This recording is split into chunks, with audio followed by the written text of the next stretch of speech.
Standing in a Hawaii courtroom, Lori Vallow did not bring investigators any closer to what they so desperately want to know.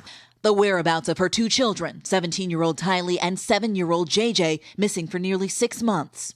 Now their mother is facing charges, including felony child desertion and contempt, after disobeying a court order to physically produce them. No comment.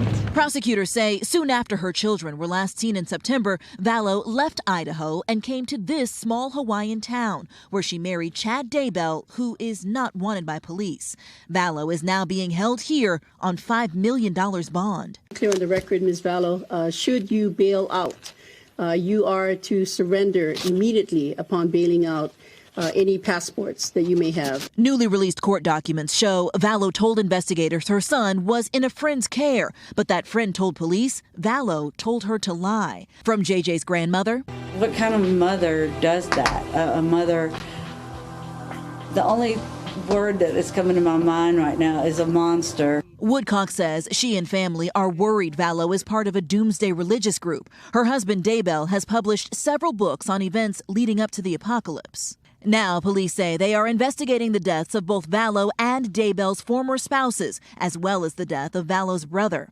They are also looking into this surveillance video obtained by Dateline that shows two people moving large items in and out of Vallow's storage unit. She's due back in court next month for an extradition hearing as her two children remain missing and, police fear, in grave danger.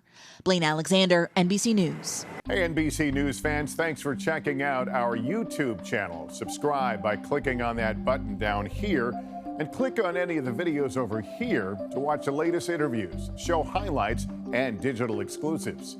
Thanks for watching.